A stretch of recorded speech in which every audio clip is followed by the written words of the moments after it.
السلام علیکم اسٹوڈنٹس، آج کی ویڈیو کا ٹاپک ہے O what is that sound by WH Auden۔ اور اس لیکچر میں ہم اس پوئم کا کریٹیکل انالیسس دیکھیں گے stanza by stanza. First of all ہم دیکھتے ہیں short biography of WH Auden۔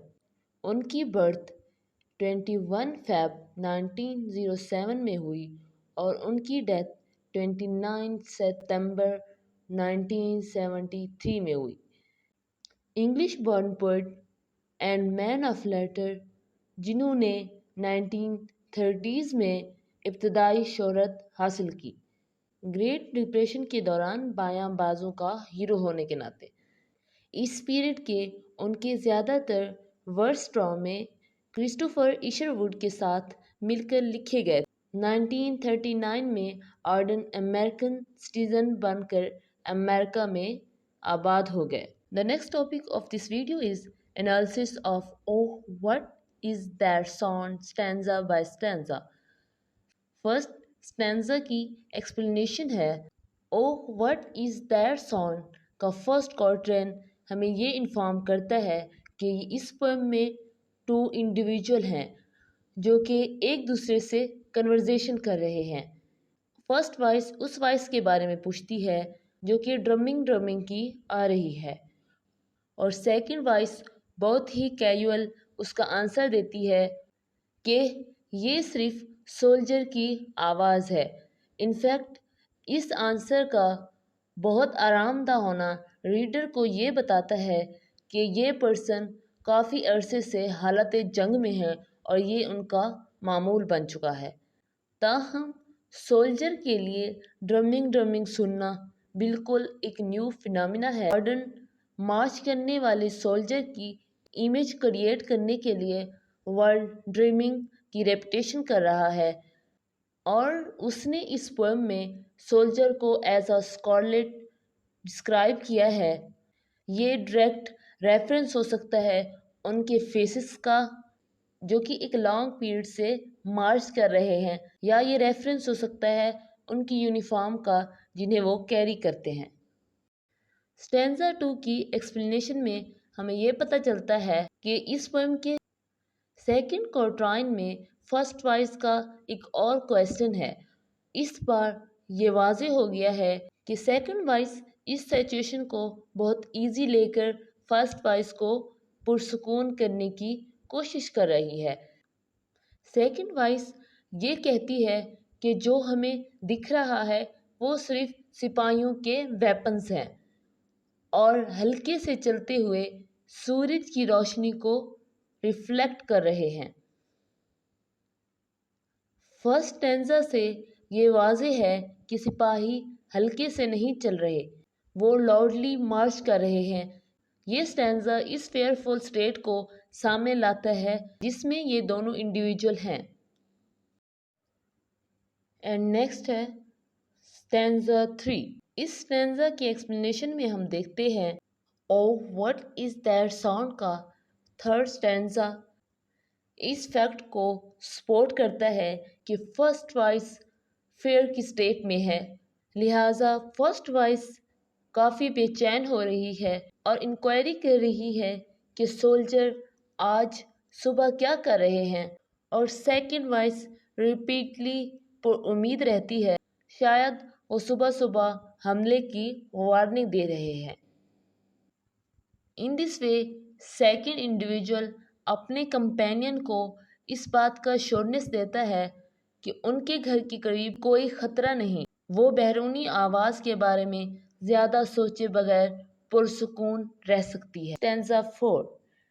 Us stanza میں ہم دیکھتے ہیں کہ فورتھ اسٹینزا میں فرسٹ وائس کو یہ ریئلائز ہوتا ہے کہ سولجر واقعی ان کے علاقے کی طرف بڑھ رہے ہیں، اور وہ ان کی موومنٹ پر نظر رکھتی ہے جب وہ روڈ چھوڑ چکے ہیں، اور وہ اپنے پارٹنر سے پوچھتی ہے کہ وہ ایسا کیوں کر رہے ہیں۔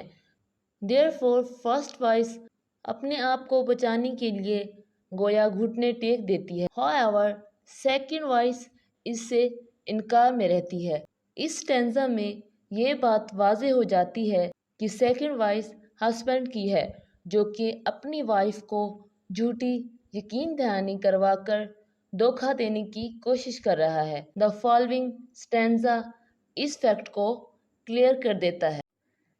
اسٹینزا 5 اس اسٹینزا میں ہم دیکھتے ہیں کہ فالوئنگ اسٹینزا فرسٹ انڈیویجول پر کنسسٹ کرتا ہے جو کہ گھبراہٹ کے طوفان سے گزر رہا ہے اور اپنے پارٹنر سے فرسٹلی کوشچن کرتا ہے۔ کوشچن کے ذریعے ریڈر کو ٹھکانے سے باخبر رکھنے کا آرڈن کا یہ ایک کریٹو وے ہے، اور یہاں ایئر آف انزائٹی اور پینک کریٹ ہو رہا ہے جیسے جیسے سولجر قریب آ رہے ہیں، ڈاکٹر پارسن اور فارمر سے گزر رہے ہیں۔ However, ففتھ اسٹینزا میں وائف اپنے ہسبینڈ سے یہ کوشچن کرتی ہے کہ کیا سولجر ڈاکٹرز کی دیکھ بھال کے لیے رک گئے ہیں، اور وہ دیکھ سکتی ہے کہ انہوں نے اپنے گھوڑوں پر لگامیں ڈال دی ہیں، لیکن وہ اپنی آئیز پر شور نہیں ہے کیونکہ کچھ ہی دیر میں سولجر اپنی جگہ پر موجود ہوں گے۔ اس وجہ سے وہ اپنے ہسبینڈ سے اس فیکٹ کے بارے میں کچھ یقین دہانی چاہتی ہے، اس لیے ہسبینڈ آنسر دیتا ہے کہ ان میں کوئی زخمی نہیں، سو وہ ریلیکسڈ فیل کرتی ہے۔ اسٹینزا 6 اس اسٹینزا کی ایکسپلینیشن میں ہم دیکھتے ہیں کہ ان دا 6th stanza of oh what is that sound میں وائف دیکھتی ہے کہ سولجر پارسن کے ہاؤس کے سامنے ویٹ کر رہے ہیں۔ وہ سوچتی ہے کہ وہ اسے کسی وجہ سے چاہتے ہیں، اس لیے وہ اپنے ہسبینڈ سے کوشچن کرتی ہے کہ وہ پارسن کے گھر کے سامنے کیا کر رہے ہیں۔ اس بات کو سن کر ہسبینڈ اس فیکٹ کی نفی کرتا ہے۔ اس کے مطابق وہ صرف پارسن کے گیٹ وے سے گزر رہے ہیں، وہ اس ہاؤس میں نہیں گئے۔ اس پارٹ کو پڑھ کر یوں لگتا ہے کہ سولجر ان کے گھر آئے ہوئے ہیں اور وہ انہیں اپنے ساتھ لے گئے ہوں گے۔ ہسبینڈ نے وہ انسیڈنٹ دیکھے ہیں لیکن وہ اپنی وائف کو اس بارے میں کچھ نہیں بتانا چاہتا۔ اس اسٹینزا میں ہم دیکھتے ہیں کہ اس کی وائف سوچتی ہے کہ اگر سولجر پارسن کے گھر نہیں گئے تو شاید وہ فارمر کے گھر جا رہے ہوں۔ فارمر کا گھر پارسن کے گھر کے قریب ہے۔ مور ایور وہ سوچتی ہے فارمر ایک چالاک ساتھی ہے، اس لیے وہ پہلے ہی یہاں سے جا چکا ہوگا۔ پھر سیکنڈ وائف جو کہ اس کے ہسبینڈ کی ہے جھوٹ بولنے لگتی ہے۔ ان کا کہنا ہے کہ وہ فارمر کے گھر گئے ہیں، اور مزید کچھ کہے بغیر وہ کہتا ہے کہ سولجر آگے بڑھ رہے ہیں۔ وہ اپنی وائف کو کچھ بھی واضح نہیں کرتا اور اس پویم میں ابھی تک ان کے بھاگنے کی وجہ کچھ واضح نہیں ہوئی۔ اسٹینزا 8 اس اسٹینزا کی ایکسپلینیشن میں ہمیں پتہ چلتا ہے کہ فائنل 2 اسٹینزا واقعی افسوسناک ہیں کیونکہ یہ ظاہر کرتے ہیں کہ یہ واقعی ایک کپل ہے جو کہ اس گھر میں چھپا ہوا ہے۔ سیکنڈ وائف کوشچن کرتی ہے کہ کیوں فرسٹ وائف اسے چھوڑ کر گھر سے بھاگ رہی ہے۔ سیکنڈ وائف ان وولفز کے بارے میں کوشچن کرتی ہے جو کہ فرسٹ وائف نے اسے ہمیشہ کے لیے لو کرنے کے لیے کی تھی۔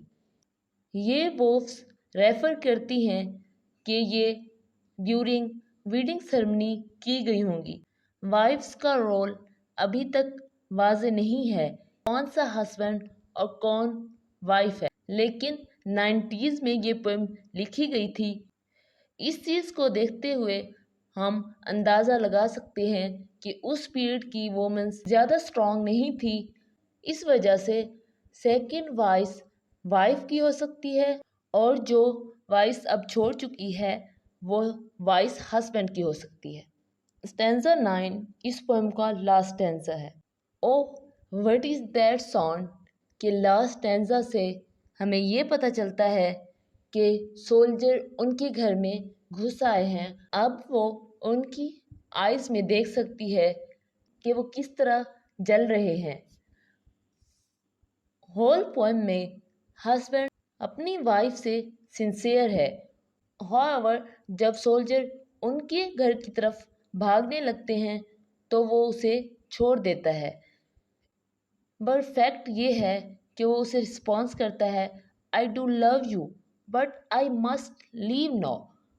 یہ اس بات کو ظاہر کرتا ہے کہ وہ اس سے محبت کرتا تھا، لیکن جیسا کہ انسانی فطرت ہے، جب یہ اپنی جان بچانے پر اتر آتا ہے تو وہ کسی کا کوئی مطلب نہیں ہوتا. ایک چیز پر وہ اپنے آپ کو بس بچاتا ہے. اس پوئم کے لاسٹ میں ریڈر وائف کو اس کے ہسبینڈ کی طرف سے آخری عذاب کا سامنا کرتے ہوئے پا سکتے ہیں، اور پوئٹ نے اس پوئم کو اوپن اینڈڈ چھوڑا ہے تاکہ ریڈر اس پوئم کا خود ہی اینڈ بنا سکے. سو فرینڈز، آج کا لیکچر یہیں پہ اینڈ ہوتا ہے. آئی ہوپ آپ کو اس پوئم کا کریٹیکل انالیسس اچھے سے انڈرسٹینڈ ہو چکا ہوگا. Thank you for watching this video. اللہ حافظ.